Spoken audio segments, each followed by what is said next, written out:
Hello viewers, আসসালামু আলাইকুম। আমি আজিজুর রহমান আকাশ। তো আমি আমার লাস্ট ভিডিওতে ইনকাম ফ্রম আদার সোর্স নিয়ে আলোচনা করি। তো যদিও ইনকাম ফ্রম আদার সোর্সের পরে হিসাবে আপনাদের ইন্ডিভিজুয়াল অ্যাসেসমেন্টের অঙ্ক করানোর কথা, তারপরও আমি আগে একটা ছোট একটা চ্যাপ্টার, কারণ ইন্ডিভিজুয়াল অ্যাসেসমেন্ট একটা বিশাল চ্যাপ্টার, আর আমি যেই কটা ভিডিও দিছি আগে ওই কটা ভিডিও সমন্বয়ে আপনি ইন্ডিভিজুয়াল অ্যাসেসমেন্ট করতে পারবেন। যার কারণে আমি আজকে ভ্যাট নিয়ে আলোচনা করব। খুবই ছোট একটা চ্যাপ্টার, খুব সহজ। তো ভ্যাট করার আগে আপনাদেরকে যেটা বলবো, আপনারা কস্ট অ্যাকাউন্টিং নামের একটা কোর্স হয়তো করে থাকবেন। তো কস্ট অ্যাকাউন্টিং কোর্সের আপনার একটা কস্ট স্টেটমেন্ট নামের একটা চ্যাপ্টার আছে, মানে কস্ট শিট তৈরি করতে হয় সেখানে।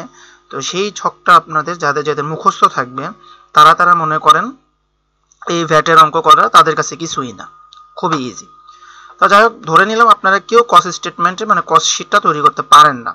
তো কস্ট শিটটা তৈরি করতে হলে যা করতে হয়, আপনার প্রশ্ন থেকে opening stock of raw materials নেবেন, তারপরে তার সাথে পারচেজ অফ র মেটেরিয়ালস থাকলে তা যোগ করবেন, রিটার্ন থাকলে বিয়োগ করবেন, অ্যাবনর্মাল লস অফ মেটেরিয়ালস থাকলে বিয়োগ করবেন। এর মাধ্যমে বের হয়ে যাবে raw materials available for sell. উল্লেখ্য যে এই সব কিছু কিন্তু দেওয়া থাকে না, মানে পারচেজ নাও থাকতে পারে, সে তো পারচেজ থাকবে না, রিটার্ন নাও থাকতে পারে, রিটার্ন থাকবে না। তা থেকে আপনি closing stock of raw materials বিয়োগ করবেন, যার ফলে হবে র মেটেরিয়ালস কনজিউমড হবে। ঠিক আছে, এই র মেটেরিয়াল কনজিউম কিন্তু খুবই গুরুত্বপূর্ণ একটা অংশ। আপনি এখানে প্রাইম কস্ট আছে, ফ্যাক্টরি কস্ট আছে, কস্ট অফ গুডস ম্যানুফ্যাকচার আছে। র মেটেরিয়াল কনজিউম যদি আপনি ঠিকমতো না চিহ্নিত করতে পারেন তাহলে কিন্তু অঙ্কটা হবে না।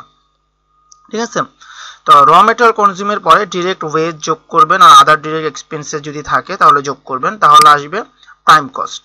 ঠিক আছে, প্রাইম কস্টের সাথে indirect materials, indirect labour, other indirect expenses যোগ করলে হবে ফ্যাক্টরি কস্ট, ওয়ার্ক কস্ট অথবা কস্ট অফ প্রোডাকশন। ঠিক আছে, তো এখন অনেকে আবার করবে কি, যে প্রাইম কস্টটা বের করে না, র ম্যাটেরিয়াল কনজিউমের সাথে direct wage, other direct expenses, indirect materials, indirect labour, other indirect expenses, এই সবগুলো একসাথে যোগ করে প্রাইম কস্টটা না লিখি factory cost, work cost, cost of production লিখে ফেলে। ঠিক আছে, যেটা আপনার মনে করেন কোনো সমস্যার কোনো কারণ নেই, আপনি ইচ্ছা করলে একবারও লিখতে পারেন। তারপরে কি হবে, ওপেনিং ওয়ার্ক ইন প্রোগ্রেস যোগ করবেন, বিয়োগ করবেন সেল অফ স্ক্র্যাপ, আর ক্লোজিং ওয়ার্ক ইন প্রোগ্রেস বিয়োগ করবেন। ঠিক আছে, সেল অফ স্ক্র্যাপটা খুবই কম আসে, ওপেনিং ওয়ার্ক ইন প্রোগ্রেস যোগ, ক্লোজিং ওয়ার্ক ইন প্রোগ্রেস বিয়োগ, সেল অফ স্ক্র্যাপ থাকলে বিয়োগ করলে আসবে কস্ট অফ গুডস ম্যানুফ্যাকচার্ড। ঠিক আছে, কস্ট অফ গুড ম্যানুফ্যাকচার থেকে আপনি কি করবেন, opening stock of finish good থাকলে যোগ করবেন, যোগ করার পর আসবে cost of goods available for sale, তারপর closing stock of finish good বিয়োগ করবেন, আসবে কস্ট অফ গুডস সোল্ড। তো কস্ট অফ গুডস সোল্ড আসবে। এখন কথা হচ্ছে, আপনাদের যদি এত কিছু মনে রাখতে কষ্ট হয়, মনে করেন কস্ট অফ গুডস ম্যানুফ্যাকচারটা মানে cost of goods available for sell, cost of goods sold, এগুলো মানে সব যদি মনে রাখতে না পারেন, ফ্যাক্টরি কস্টের পরে ওপেনিং আর ক্লোজিং বাদ দিলে কস্ট অফ গুডস ম্যানুফ্যাকচার, এরপরে আবার কস্ট অফ গুডস ম্যানুফ্যাকচারের পরে opening stock of finish good যোগ করেন, closing stock of finish good বিয়োগ করেন, তাহলে আসবে cost of goods sold. Cost of goods available for sold না দিলেও চলবে। তারপরে তার সাথে যোগ করতে হবে হচ্ছে অ্যাডমিনিস্ট্রেটিভ ওভারহেড, সেলিং ওভারহেড, এই দুইটা যোগ করলে হবে total cost, cost of sales অথবা সেলিং কস্ট যাই বলেন। তার সাথে প্রফিট থাকবে, প্রফিট যোগ করবেন, লস হইলে এটা বিয়োগ করবেন, তাহলে আসবে সেলস। ঠিক আছে, তো এই হলো আপনার কস্ট শিটের অঙ্ক। এখন কস্ট শিট করতে হবে আপনার অবশ্যই ভ্যাটের অঙ্ক সাধারণত 3-4 ধরনের আছে, এই একটা নিয়মেরই অঙ্ক বেশি আসে, আর একটা নিয়ম আসে না, তাও দেখায় দিব।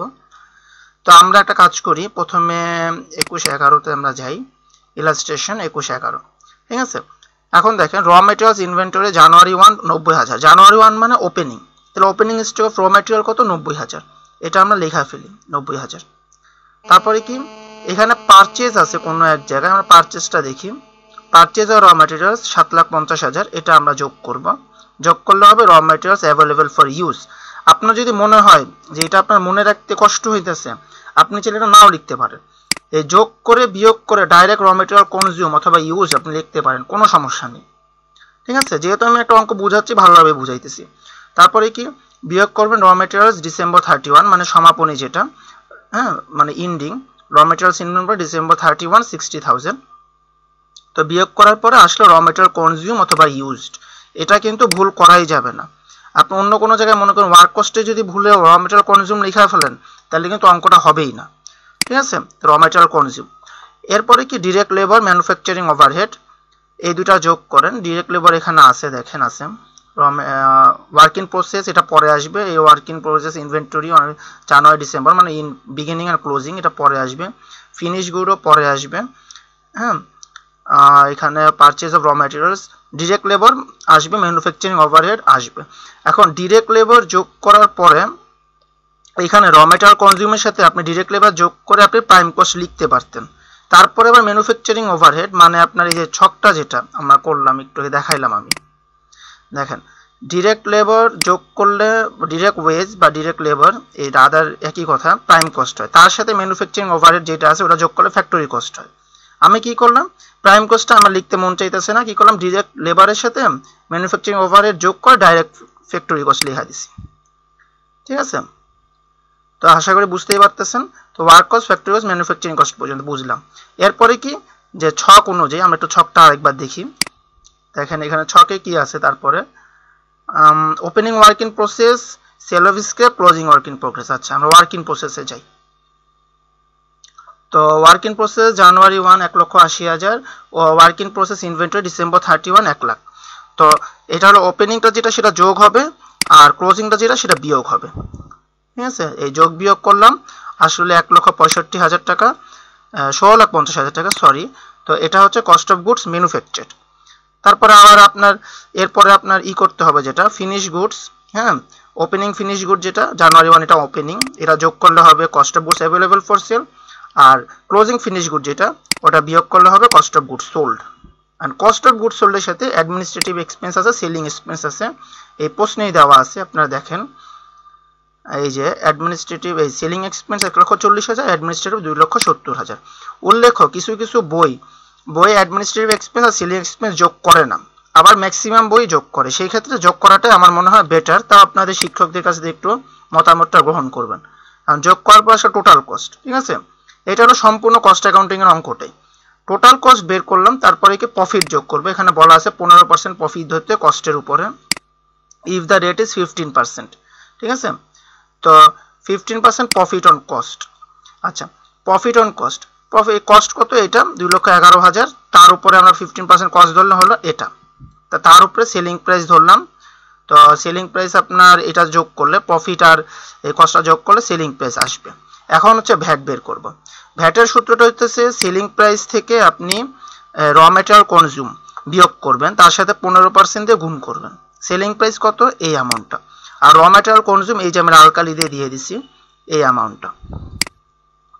ঠিক আছে, তো এটা থেকে এটা বিয়োগ করবেন, তারপরে আপনি 15% দিয়ে গুণ করবেন, তাহলেই আসবে ভ্যাট। ঠিক আছে, তো ভ্যাটের সূত্র হচ্ছে selling price minus raw material consume into 15%, বুঝতেই পারতেছেন। আর এটা হচ্ছে কি সম্পূর্ণ আপনি এই ছকটা যতটুকু আপনি ভালোভাবে মুখস্থ করতে পারবেন ততই আপনার জন্য মঙ্গল। আচ্ছা, কস্ট স্টেটমেন্টের এই ছকটা যদি আপনি মুখস্থ করতে পারেন তাহলে আপনার জন্য এই অঙ্ক করা কোনো ব্যাপারই না। আচ্ছা, এখন আমরা আরেকটা অঙ্ক দেখব, সেম টু সেম অঙ্কই, কিন্তু একটা ইয়ারে আসছে। এতদিন তো শুধু আমরা ইতেই করছি, বইয়ের অঙ্ক করছি, ইয়ারে যে অঙ্কগুলো আসছে সেগুলো নিয়ে একটু আলোচনা করি। দেখেন, ওপেনিং র ম্যাটেরিয়ালস, ওপেনিং ফিনিশ গুডস, র ম্যাটেরিয়াল পারচেস। ঠিক আছে, যাই হোক, তো আমরা কি জানি ওপেনিং র ম্যাটেরিয়ালসের সাথে পারচেসটা আমরা যোগ করব, তাহলে কি আসবে, র ম্যাটেরিয়াল অ্যাভেলেবল ফর ইউজ।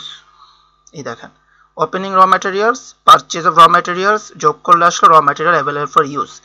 তারপরে সেটা থেকে আমরা ক্লোজিংটা বিয়োগ করবো, যে ক্লোজিং র ম্যাটেরিয়ালস এটা আমরা বিয়োগ করব। বিয়োগ করার পর আসলে র ম্যাটেরিয়াল কনজিউম।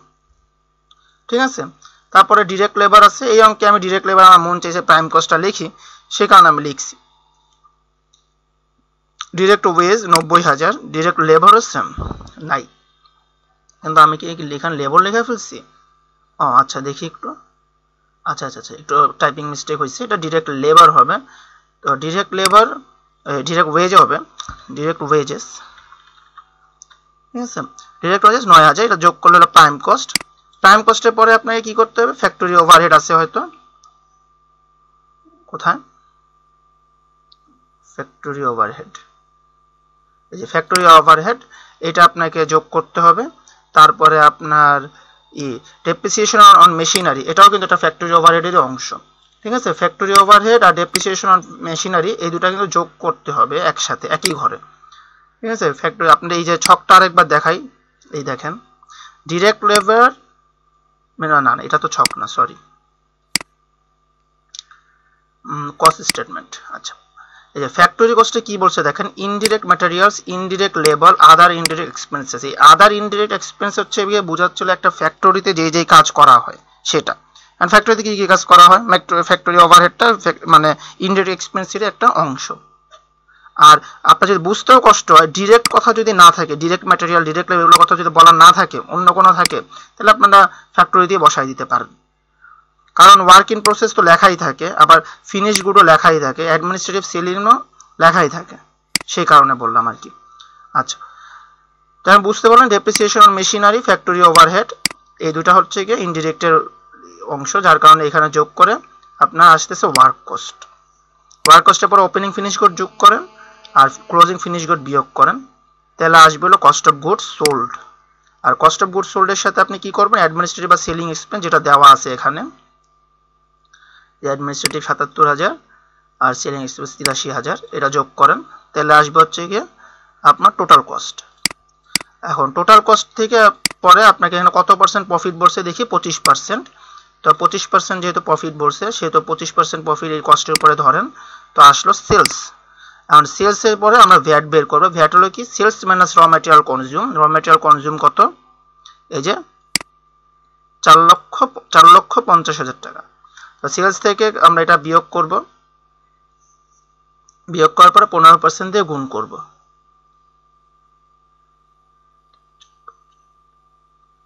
আচ্ছা, এটা কত আসছে, 937500। আমি একটা জিরো দিছি, এই কারণে তো বলি কম লাগে এখন। আচ্ছা, যাই হোক, তো ভ্যাট।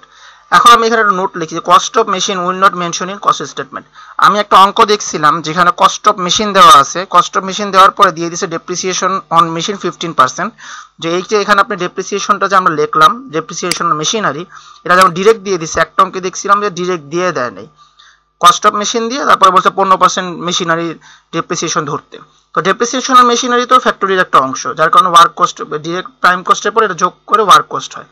আর কথা হলো কি, আপনারা যদি দেখেন যে কস্ট অফ মেশিন দেওয়া আছে, ওটা কিন্তু কস্ট স্টেটমেন্টে আসবে না, কারণ কস্ট অফ মেশিন কিন্তু এটা কস্ট না, ওটা হচ্ছে একটা ক্যাপিটাল এক্সপেন্ডিচার। তো যাই হোক, আপনারা হয়তো ভ্যাটের অঙ্ক মোটামুটি বুঝতেই পারছেন কিভাবে করতে হয়। তো ভ্যাটের এই নিয়মটাই সবসময় আসে। তো আরেকটা নিয়ম আমি বাড়তি একটা নিয়ম দেখাই দিই, আমাদের মানে ভার্সিটিতে এই নিয়মটা আমাদেরকে দেখাইছে, এটা আরো সহজ, যে এটা একটা এক ধরনের অঙ্ক। On January 2016, Rahman International Private Limited imported raw materials of school bags for Taka 1 lakh and sold it to Afghan Limited to 1,20,000. Using these materials, Afghan Limited made 150 pieces of school bags and sold it to Yusuf and Sons, a wholesaler, for Taka 1,70,000. Yusuf and Sons sold the bags to a retail seller, Jaman International, for Taka 2 lakh. Jaman International sold all the bags to various customers for Taka 2,50,000. In each case and each stage 15% VAT is to be considered. Compute VAT in each case. আচ্ছা, তো এটা মানেটা হচ্ছে যে একটা জিনিসই এক একজনের কাছে বিক্রি হয়। প্রথমে একজনের কাছে বিক্রি হয়েছে, তারপর আরেকজনের কাছে বিক্রি হয়েছে, তারপরে ওইটাকে আবার একটু রিপেয়ার করা হয়েছে, তারপর আরেকজনের কাছে বিক্রি হয়েছে, তাকে আবার একটু রিপেয়ার করা হয়েছে, তারপর আরেকজনের কাছে বিক্রি করা হয়েছে, এরকম টাইপের। তো দেখেন স্টেজ 1 প্রথমে কি হয়েছিল, imported raw materials of school bags for Taka 1 lakh টাকা। 1 লাখ টাকা raw materials কিনছিল, ওইটা আমরা লিখবো স্টেজ 1 এ particular, see imported of raw materials by Rahman International Private Limited 1 লক্ষ টাকা। ঠিক আছে, এই ভ্যালু এডিশন টাকা মানে হচ্ছে তার ভ্যালুটা এখন কত, 1 লাখ টাকার ভ্যালু 1 লাখ টাকাই, প্রথমটা যেটা 1 লাখ টাকা 1 লাখ টাকাই থাকবে। ভ্যাট 15%, 1 লাখের 15%, 15,000। আচ্ছা, এরপরে কি বলছে দেখেন, and sold it to Afghan Limited for টাকা 1,20,000। এই জিনিসটাকে 1,20,000 টাকা আগফা লিমিটেডকে বিক্রি করছে। এখন sale of raw materials to আকবা লিমিটেড কত, 1,20,000। এই ভ্যালু এডিশন 1 লাখ থেকে 1,20,000 হয়েছে, যার কারণে ভ্যালু হচ্ছে 20,000 টাকা বেশি আসছে। ভ্যালু এডিশন যার কারণে অতিরিক্ত ভ্যালু 20,000 টাকা। এই 20,000 টাকার উপর 15% ভ্যাট হচ্ছে কি 3,000 টাকা। বুঝতে পারছেন, মানে 1,20,000 এর ভিতরে এক্সট্রা যে 20,000 টাকা ভ্যালু হয়েছে সেটা হলো ভ্যালু এডিশনে আমরা লিখছি। এই 20,000 টাকার ভ্যাট ধরছি আমরা 3,000 টাকা।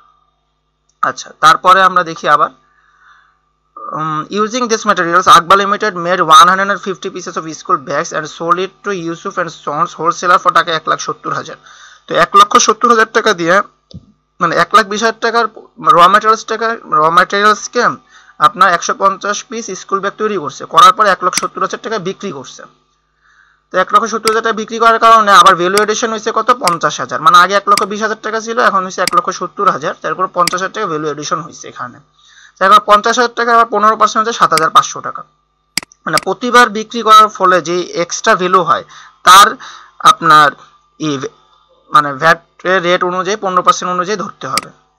আচ্ছা, তারপরে কি Yusuf and Sons sold the bags to a retailer seller জামা ইন্টারন্যাশনাল তো টাকা 2 লাখ। সে আবার 2 লাখ টাকা আরেকজনের কাছে বিক্রি করছে। Sale of school bags to Jama international a রিটেইলারের কাছে বিক্রি করছে 2 লাখ টাকায়।